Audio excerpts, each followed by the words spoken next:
Istri saya itu adalah orang yang paling soleha kalau menurut saya. Nggak pernah ribut masalah duit, nggak pernah ribut saya tingkahnya kayak apa, nggak pernah ribut saya bagi-bagiin rumah, bagi-bagiin mobil, motor, nggak pernah nanya. Mudah-mudahan dapat pahala ya kita, tapi ya saya juga dapatnya gampang kan gitu, bagi-bagiin aja. Aku pikir ini anak ya all out banget ya kerja gitu, maksudnya bela klien tuh segitunya. Banyak orang yang bilang kalau emang dia ada keturunan sultan gitu loh, garis keturunannya dari sultan gitu. Rata-rata sih kalau aku nanya sama orang Bima emang dia ada garis keturunan sultan. Saya minta kepada masyarakat Bima, Dompu, untuk mencari ibu ini yang bernama Ibu Ida ya. Nggak tahu dia Bimanya Bima mana.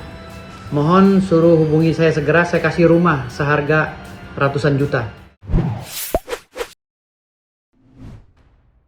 Oke, Cumi Lovers, hari ini istimewa banget karena tepat hari Kamis malam ya, Wida ya. Kamis malam tuh beredar video dari Bang Firdaus yang saya nggak ngerti nih, ini bisa dipercaya apa enggak, bisa dipertanggungjawabkan atau enggak, yang mau ngasih rumah ke Bu Ida.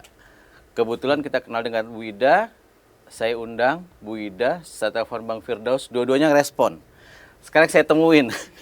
Bang, ini Bu Ida udah ada di samping Bang Daus. Iya, iya. Entah gimana ceritanya, kayaknya Abang harus mempertanggungjawabkan video yang Abang buat. Iya. Nah, sebelum Abang ngasih rumah ke Bu Ida, gimana ceritanya Abang sampai buat video itu? Maksudnya apa gitu loh? Jadi kan sebenarnya sih nggak maksud apa-apa. Sebenarnya gue tuh mau menampar Hotman Paris. Aduh. Jadi tamparan gue itu telak gitu ke mukanya. Jadi artinya selama ini kan gue difitnah Hotman Paris ngutang di warung 500.000, difitnah ngemis sama Rudi Salim dan lain-lain. Bahwa gue tuh sebenarnya nggak kayak gitu. Ya, cerita sebenarnya udah saya jelaskan di beberapa VT-VT di YouTube kan dan TikTok. Saya ingin menampar bahwa buat apa lu seperti orang korun menumpuk harta, berlian lu banyak, Lamborghini lu banyak, tapi lu nggak bermanfaat bagi orang sekitar lu. Oke. Buat apa kalau seandainya lu percuma punya Lamborghini kalau seandainya supir lu hanya minum air keran yang dimasak kan gitu. Air keran yang dimasak buat apa gitu loh. Buat apa lu punya Lamborghini kalau karyawan lu belum sejahtera. Gue hari ini nggak punya Lamborghini. Mobil gue hanya mobil odong-odong. Rumah gue sederhana. Tetapi gue bisa bagi-bagi rumah. Bisa bagi tanah hektaran kepada staf-staf gue, kepada orang yang di sekitar gue. Dan hari ini gue buktikan gue kasih lagi rumah sama ibu. Gitu loh. Yang harganya ratusan juta loh. Nggak murah. Sanggup nggak dilakukan oleh Hotman? Karena jiwa seperti itu belum tentu orang bisa lakukan. Kalau jiwa korun orang banyak. Menumpuk harta banyak. Tapi kalau jiwa ikhlas lillahi ta'ala, ya kan? Membagi kebersamaan ya. Membagi keberhasilan kepada yang lain. Belum tentu orang bisa semuanya, Bang. Bang Daus, tadi di ruang meeting saya sempat ngobrol kan. Bang, ini lo serius atau gimmick? Gue bilang gitu. Serius, sesuatu udah dibawa, katanya gitu. Nah, ini di depan media nih Bang. Sekali lagi di depan media nih. Abang yakin ngasih Bu Ida rumah ini bukan gimmick? Bukan yakin, itu hal yang biasa. Gue bagi-bagi mobil udah biasa. Lihat aja jejak digital gue, lihat di Google. Firdaus bagi-bagi mobil. Firdaus bagi-bagi rumah. Itu udah biasa kali. Lihat aja di media-media di berita. Gitu. Jadi gue udah biasa dari dulu, dari tahun ke tahun ketika gue dapat rezeki, orang-orang yang setia sama gue tuh orang-orang yang gue anggap relevan dan orang-orang yang gue anggap masih waras otak-otaknya gitu. Gue kasih hadiah. Gitu loh, motor jangan dibilang lah udah berapa biji gue bagi-bagi ke Terus orang. kenapa Bu Ida? Apa urusannya sama Bu Ida sampai Bang Daus ngasih rumah? Karena gini loh, selama ini kan gue nggak pernah mau mencari pembenaran terhadap Kesultanan Bima. Oke. Karena juga kan kita udah islah. Sebelum Covid kita udah islah semua kan. Datang keluarga gue ke Kesultanan Bima bicara bahwa kami juga keturunan sultan. Jadi kalau mereka rumah bicara, kami rumah perintah. Yang mau merintah, kamu yang bicara, juru bicara, Perdana Menteri. Artinya kita udah islah sebenarnya. Antara video itu udah islah. Nah hanya saja kasus Hotman ini kan jahil orangnya. Dia mengkorek-korek masalah saya, inilah itu. Padahal saya mau mengungkap masalah pelecehan seksual yang dilakukan oleh dia terhadap wanita kan gitu. Tetapi kenapa jadi masalahnya melebar kemana-mana, habis kasus naik ini pemecatan gue, ini kok sampai ke warteg ngapain gitu loh. Akhirnya gue bilang, wah ini gue pegel juga nih. Hanya saja gue sedikit ngerem, satu gue lagi puasa, kedua ada perintah ibu gue jangan kenceng-kenceng. Bukan dilarang ya, tapi tolong jangan kenceng-kenceng. Mama nih risih ngeliat kamu ribut-ribut terus karena mau pergi haji lagi kan nyokap gue. Jadi artinya di sini ya tipis-tipis aja gue tuh ngomong tentang Hotman tuh tipis-tipis aja gitu. Belum gue kencengin gitu. Gitu. Jadi artinya di sini gue mau nampar mukanya dia gitu. Dan Bu Ida, kenapa Bu kok tiba-tiba? Bu Ida ini bagian daripada orang yang gue anggap waras. Karena menjabarkan tentang silsilah atau Kesultanan Bima itu dengan waras gitu, tanpa ada tendensi apa-apa. Iya.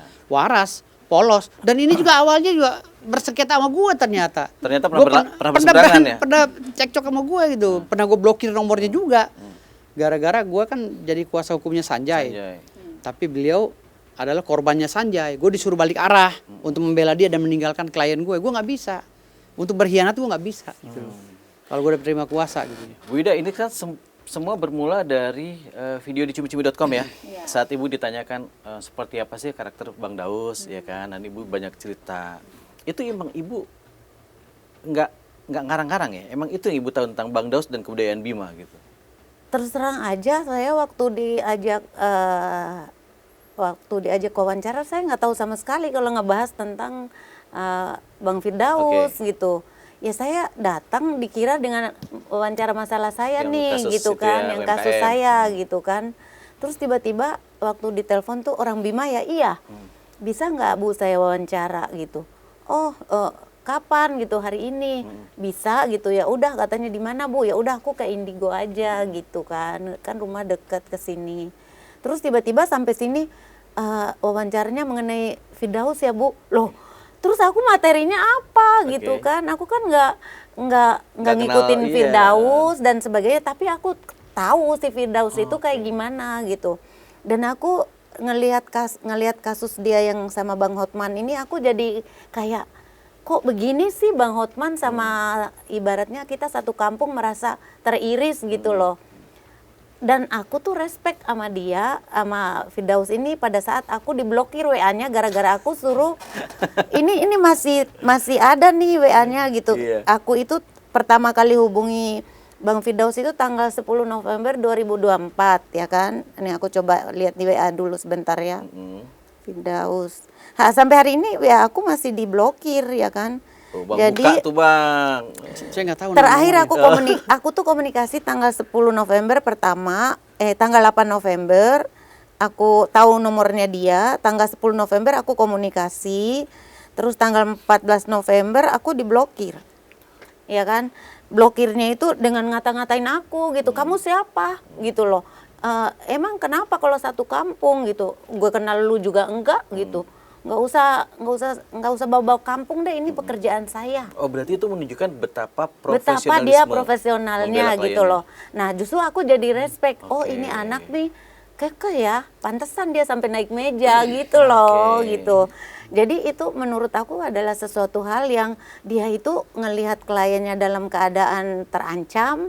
Saat itu dikerubutin orang kan saya lihat videonya, dia secara refleks naik gitu loh, mau ngebelain, mau loncat lah ngebelain kliennya.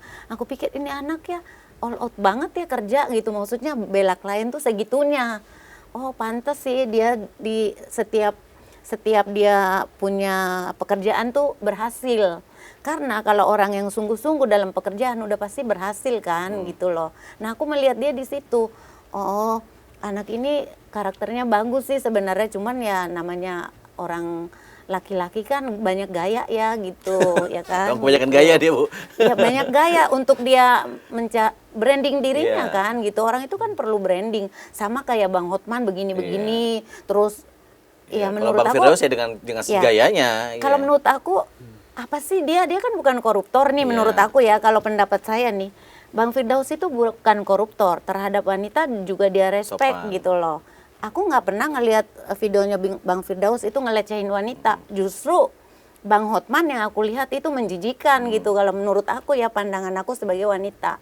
Kalau aku sih terus terang, seberapapun duitnya Bang Hotman aku jijik sih gitu loh ya kan. Terus terang nih aku ya sebagai wanita. Tapi kalau dia Ya biarin aja, dia laki-laki tuh emang harus bandel gitu kan, gitu. Ya, berarti Tapi kerjaannya benar Iya, gitu. saya potong. Berarti Ya. dari statement jujurnya Bu Ida itu berbuah rumah. Iya, alhamdulillah. Gimana? Itu rezeki aku Ibu kali tahu, ya. tahu dari mana tiba-tiba dapat rumah? Malam-malam aku dihubungi sama teman-teman bisnis aku yang main snack video, kirim videonya, bunda dicari sama ini orang nih mau dikasih rumah. Ah, bercanda gitu kan, aku kan belum lihat tuh videonya gitu ya. Terus aku buka, aduh itu aku ketawa, seriusan nih gitu. Nah aku nggak kenal, belum pernah ketemu sekalipun, belum pernah. Terus ada komen-komen aku baca tuh, ih aku tuh ketawa-ketawa. Kapan aku di settingnya, kapan aku sama sekali nggak ada settingan. Aku tuh ngomong apa adanya, karena aku terus terang aja Bang Firdaus itu dikenal. Orang Bima tuh tahu dia siapa gitu loh ya kan. Ya orang terpandang lah gitu. Orang yang berhasil di Jangan-jangan Ibu Jakarta. ngomong gini gara-gara udah dikasih rumah. Enggak, aku kan dari kemarin ngomongnya emang begitu kan, karena emang dari cerita-cerita orang-orang Bima nih kan aku gaulnya tuh tertentu ya, kalangan tertentu ya, kalangan bukan orang Bima yang nggak tahu, aku nggak Jet-setnya terlalu Bima lah kalau. nggak terlalu ini gitu kan. Kelas atasnya Bima ya Bang ya? Ya, jadi Kalau beliau bergaul jet-set Bima. aku kalangan-kalangan tertentu sehingga orang-orang itu banyak bicara gitu. Maksudnya si Firdaus itu lawyer, dia juga punya LSM gitu kan. Dia kalau kerja itu kerja sama banyak orang gitu kan. Dia mempunyai ya loyalitas lah sama timnya dan sebagainya gitu. Yang aku dengar apa adanya itulah yang aku cerita gitu loh. Nah ini kan udah ketemu Bang Firdaus. Bener udah dikasih rumahnya? Iya katanya mau dikasih. Apa Bang? Gimana Bang teknis? Katanya mau dikasih. Apa perlu notaris apa gimana? Kalau Abang biasa ngasih barang tuh gimana sih Enggak, ceritanya? kalau ini kan surat rumah kan gue dapetin rumah kan menang perkara kemarin kan dapat 20 rumah dan 2 ruko. Oke. 20 rumah itu hampir sebagian gue kasih ke orang, kasih semua orang. Nama saya ada di list nggak Bang? Tenang, Tenang next. ya, next. Terus gimana teknisnya ke Bu Ida? Karena ini Abang ngomong di depan media loh. Ya nanti langsung Ini pasti, ntar dulu, Abang pasti dikejar nih orang. Kalau Oh, iya, apa nggak ada yang nggak masalah. dibuktikan. Nggak ada Gimana, Bang? masalah. Teknisnya gimana? Langsung nanti? dirubah pakai nama beliau. Udah bukan nama gue lagi. Di daerah mana sih Bang? Di daerah Cilengsi. Bu, mimpi nggak Bu? Nggak mimpi kan, rezeki itu kan Allah yang atur. Ya kan, aku di Jakarta juga kan ibaratnya datang ke Jakarta ini mencari sesuatu dengan izin Allah aja, nggak pernah ngebayangin mau jadi apa di Jakarta, tapi setiap hari everyday kerja gitu. Nah sekarang Ibu ngeliat sosok Bang Daus seperti apa? Karena kan dia mau tidak mau harus diakui dia public enemy nih, tidak disukai banyak orang. Di apa ya Bang? Dicap pembohong ya kan, Iya. dicap Iya. Ya, lebay, gimmick. Terus yang Gitu. kalau Bang Daus ngaku-ngaku sultan, apa yang Ibu ketahui tentang budaya Bima? Bener nggak dia sultan? ya Bukan sultan, bukan cucunya. sultan. Iya, cucunya sultan. Kalau sultan itu kan yang menjadi sultan Iya, kan. iya. Kalau ini tuh mungkin turunannya, kan Cicitnya, anak cicitnya. cucunya ke bawah gitu kan. Kalau bicara sultan kan udah lama banget, udah Nggak, zaman dulu tapi Ibu gitu sebagai loh. orang Bima memang teman-teman Ibu di Bima mengakui bahwa Bang Daus punya keturunan Iya, langsung. banyak orang yang bilang kalau emang dia ada keturunan sultan gitu loh. Garis keturunannya dari sultan gitu. Rata-rata sih kalau aku nanya sama orang Bima emang dia ada garis keturunan sultan. Karena kan tempatnya beliau itu adalah satu-satunya tempat yang ada istananya Sultan Bima itu dulu. Oiwobo namanya. Oiwobo namanya. Itu tuh ada pemandiannya, ada istananya di situ. Zaman aku kecil, aku kalau masuk ke situ harus bayar. Nggak bisa sembarang orang masuk ke situ gitu, harus ada izin segala macam gitu. Nah disitulah tempat kelahiran beliau Tempat pemandian para raja. gitu. Oiwobo. Gitu. Bang, bicara soal kesultanan ya, Abang bukan cuma bukan hanya cucu sultan di Bima gitu, tapi Iya. Abang sultan dalam tanda kutip di sini, di Parung dan sekitarnya. Iya. Bahkan Abang mengklaim punya tanah sekian ribu hektar ya. 55.000 hektar. Kemudian ada mengandung uranium segala Uranium macam. yang di Bima bukan di sini. Oke, katakanlah yang di sini gitu ya Bang. Ini sudah terlegitimasi sama BPN Bang, Badan Pertanahan Nasional. Bang? Udah ada statement dari BPN, udah ada statement dari kepala desa setempat, ada semua data-datanya. Petanya juga sudah dari Andri, Arsip Nasional Indonesia udah lengkap semua, dan pernyataan BPN juga bahwa itu tanah Prabu Ngabeawan benar ada, dan pernyataan pengadilan juga ada menetapkan bahwa itu tanahnya Prabu Ngabeawan. Berarti Abang tidak keberatan kalau itu kita cek ke BPN? Silakan. Bila perlu bawa media yang banyak, justru lebih senang. Biar terbuka, benar gak? Biar terbuka. Bang, gimana Abang bisa sekaya itu Bang? Ya saya kan sebelum dapat tanah 55 hektar ini kan saya memang tanah saya udah banyak beberapa. Di tempat lain ada 35 hektar, ada 5 hektar, ada 10 hektar, ada 3 hektar. Punya saya sendiri gitu loh. Jadi kalau untuk pengacara sekelas saya ini biasa kali kalau hal-hal aset seperti itu. Kan kita memenangkan perkara dikasih. Kayak kemarin kan perumahan tuh. Saya dikasih 20 rumah. Karena memenangkan perkara. Saya sering memenangkan perkara di kantor hukum saya. Jadi dikasihnya ya itu tadi. Pak, selain uang operasional, uang rumah juga. Saya membela perumahan 500 rumah. Dikasih 20 rumah dan 2 ruko. Itu. Jadi saya bagi-bagi-bagiin. Orang dapatnya gampang kok, saya bagi-bagiin aja. Ini saya pertanyaan kaum mendang-mending nih Bang ya. Iya. Kaum mendang-mending nih. Kalau Abang mengklaim itu bahwa tanah Abang, berarti Abang bisa memanfaatkan tanah itu semau Abang tanpa mesti meminta persetujuan orang lain. Katakanlah Abang mau ngasih rumah ke Bu Ida, kasih. Ya, Abang kasih. mau ngasih tanah sekian meter ke sini, sekian hektar ke sini, kasih. Tinggal gitu aja. Ya memang tanahnya nggak ada. Sesimpel itu. Iya memang tanahnya nggak ada masalah dan rumahnya nggak ada masalah. Rumahnya Bu Ida pun besok mau ditempatin boleh, gitu. Bu, gimana ngeliat putra daerah yang sukses seperti ini? Ya alhamdulillah, karena kami kan emang kalau kita itu mau merantau tuh emang harus sukses, jangan sampai masih kayak yang di kampung gitu loh ya, gitu ya, jadi contoh lah gitu buat masyarakat di kampung kita gitu, jangan sampai udah jauh-jauh merantau nggak berubah gitu loh. Kalau prinsip aku begitu ya. Jadi dulu kan aku dari kampung ke Jakarta ini mau kuliah ya kan. Aku tuh nggak mau kuliah di bukan ibu kotanya Indonesia. Aku pengennya di ibu kotanya Indonesia dan di sini aku harus sukses gitu. Ya, gitu. Bang, setiap kali Abang, tadi Abang cerita kalau motor udah nggak kehitung lah ya. Mobil, rumah, Abang kasih orang gitu. Itu biasanya atas dasar apa Bang? Kalau saya sih ngelihatnya satu, orangnya itu jujur, ikhlas, tulus. Itu Iya. dulu. Oke. Itu dulu, saya nggak ngeliat harta dia kalau orang kaya tapi jujur, ikhlas, tulus juga tetap gue kasih kan gitu. Oke. Tetap. Dan yang kedua, yatim piatu dan duafa. Oke. Gue hampir rata-rata gue kasih, duafa gue kasih. Tanpa syarat. Tanpa syarat. Pokoknya you duafa, jujur, ahli ibadah, dan lu berani, kasih. Tuh. Tapi ada kontribusi kepada Oh iya. diri gue gitu loh. Kalau nggak ada kontribusi nggak bisa. Itu keluarga nggak protes Bang? Karena kan itu aset Abang ya. Iya. Kayak gini, nah katakanlah kan kita rumah tangga misalnya. Iya. Kalau Abang mau ngasih ini kan pasti izin istri atau izin ini enggak. Istri saya itu adalah orang yang paling soleha kalau menurut saya. Nggak pernah ribut masalah duit, nggak pernah ribut saya tingkahnya kayak apa, nggak pernah ribut saya bagi-bagiin rumah, bagi-bagiin mobil, motor, nggak pernah nanya. Kok mobil tinggal segini? Kok motor tinggal segini? Kemana motornya? Nggak ada. Nggak pernah. Tanya nih, nggak pernah. Nggak pernah mikirin rumah itu dibagi-bagi gitu, nggak pernah. Bahkan dia nonton senyum-senyum aja. Mudah-mudahan dapat pahala ya kita, Pi. Iya. Saya juga dapatnya gampang kan gitu, bagi-bagiin aja gitu. Jadi udah banyak banget gitu loh. Apalagi kos-kosan saya kan, yang saya dapat dari klien ada berapa puluh pintu. Itu semuanya hampir rata-rata orang susah yang saya tampung. Dan saya cuma suruh bayar listrik. Lu bayar listrik aja. Terus kenapa Abang selalu dibilang gimmick? Kenapa Abang diragukan kekayaannya? Loh, yang meragukan siapa? Yang Kalau yang meragukan itu hanya buzzer-buzzer, netizen buzzer, enggak kali kan jumlah penduduk di Indonesia kan 300 juta. Buzzernya paling berapa yang komentar di TikTok dan ini? Saya nggak nganggap itu. Itu bagian daripada dinamika bermedsos kan gitu. Artinya di sini saya melihatnya ini adalah jalan Allah SWT untuk menunjukkan bahwa saya ini orang dari dusun, dari kampung sana juga ingin berbuat baik untuk negara dan bangsa gitu. Tanpa harus mengemis pada negara.